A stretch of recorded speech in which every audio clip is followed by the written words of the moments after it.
Hi there, I'm Drew Badger, the world's #1 English fluency guide, and it is a pleasure to welcome you to another advanced listening practice lesson. Well, I am back from my vacation in America. I had gone out there to enjoy a nice trip, actually just to see family and some friends, and it was my mother's 70th birthday, so I enjoyed a nice trip up there. And in today's lesson, I wanted to talk about that. So let's get started with the lesson. So I had a really great time. I went to San Francisco, and then I was in Bend, Oregon. That's where my mother lives. So it was a really nice place on the eastern side of the Cascade Mountains. So in Oregon, or even in really California, but Oregon specifically, you've got the water that comes off of the ocean, and then you've got the mountains that are not that far from the coast, and so a lot of the rain gets stopped up by the mountains. So my mom lives on the eastern side of those, and that's called the high desert, that area over there. And there are lots of, well, maybe guess not so much rain, but they get lots of sun, and it's mostly dry and hot over there. So anyway, it's called the high desert.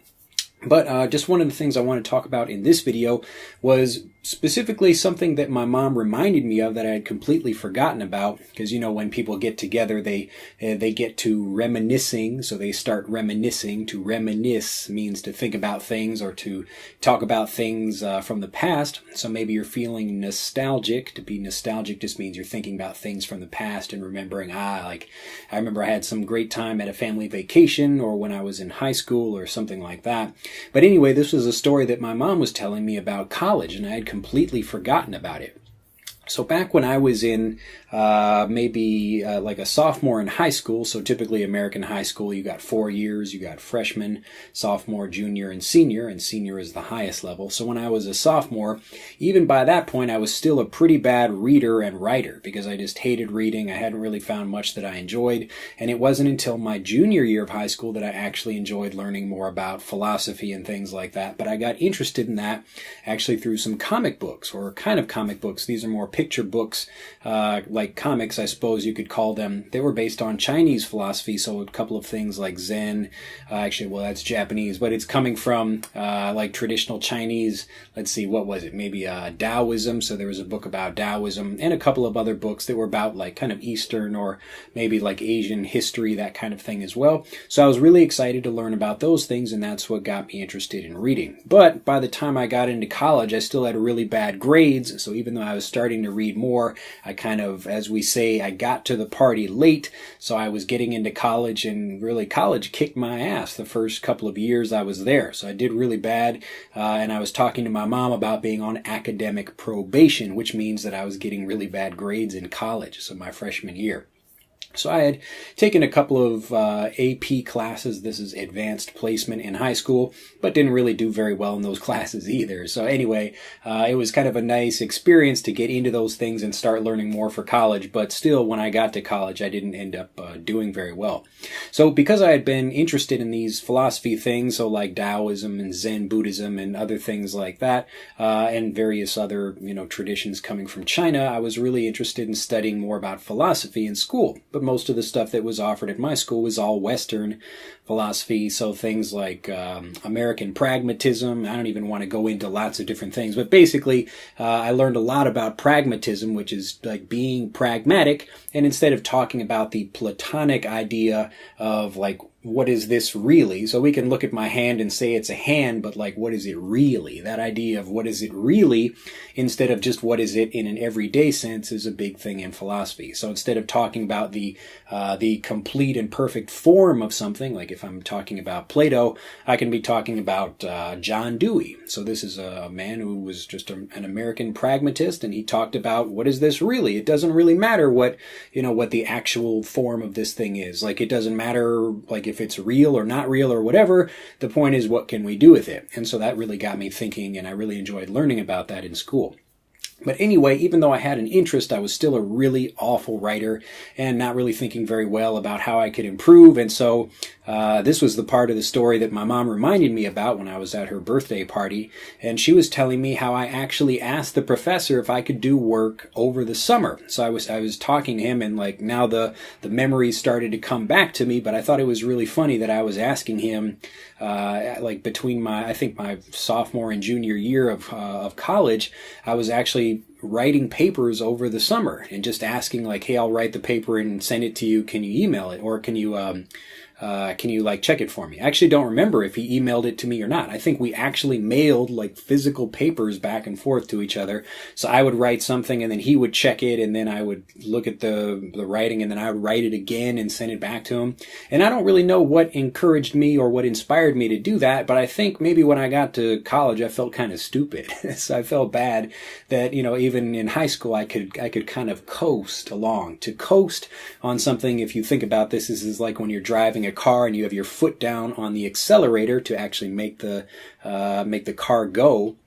So if you pick your foot up, the car is still coasting for a little bit, and it will continue to coast until it stops. And so when you hear people talking about coasting when they're in a particular school environment, something like that, it just means that they're kind of not really making much of an effort. They're just doing what's the easy thing to do, and they're still getting by, but they're not doing a really good job. So I've been coasting in high school because I didn't really need to work so hard. But when I had to work harder in college, that was, again, what really kicked my ass, what really got me to start thinking, well, maybe I'm not so smart, and I guess I have to really start working harder and actually do a lot of work if I really want to graduate. So I just thought that was a really interesting story that my mom told me that I had completely forgotten about. And it just reminded me, like, the things that you see about people, like, wow, like that guy has become a good writer, or this guy or this woman or whatever. When you look at people that have a particular skill, it's not because they just develop that overnight. It was something that really takes a lot of time. And so today, what I'd like to leave you with is a phrase that's a very common one in conversational English, and this is to go the extra mile. To go the extra mile. If you think about walking, you're on a hike or something like that, you can walk from here to here. But if you want to get even more exercise and train your body a little bit more, give yourself a little bit of extra challenge, you go the extra mile. So you move a little bit further, make a little bit extra effort, and all those little bit of extra efforts, all of these together combine to make up a much more powerful thing, something much more important, and that's really what defines the people that end up succeeding at whatever they do. So you hear stories about basketball players like Larry Bird. So he would come into practice. He would be the first one there. He would be the last one to leave. He's going the extra mile. And you can talk a lot about the natural talent that people have. Maybe somebody is like a really great basketball player, and you can see that. But what's more likely is that because they've taken that extra time to practice, they're actually seeing a lot more improvement. So what I'd like to encourage you to do today is to go the extra mile with how you practice. And it doesn't matter whether it's how you speak or how you learn or the way you learn, whatever that thing happens to be, but actually take just a little bit of extra time in the same way that maybe you do 10 push-ups in one day, maybe you try doing 11 or 12 or something like that.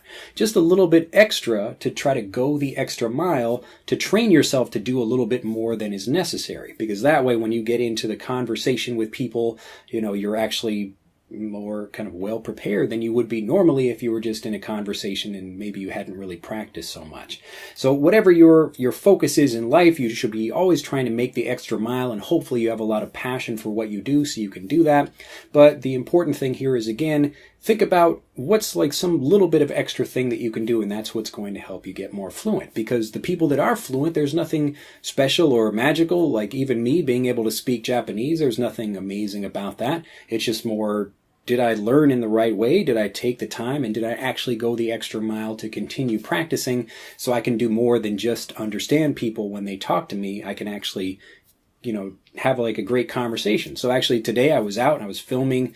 I don't know, we'll see if it becomes a vlog episode or not, but I figured I would tell you about it. So I went out today and I was doing, just in my local neighborhood, I was out getting a haircut. And I thought, hey, why not show a little bit of my neighborhood and what things are like? And going in there, it's me and the owner of this shop and then 2 friends of mine.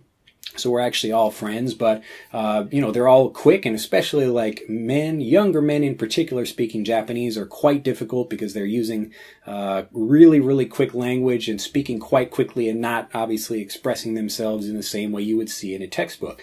So if I'm not prepared for that, then I can't really have fun in going back and forth with these people.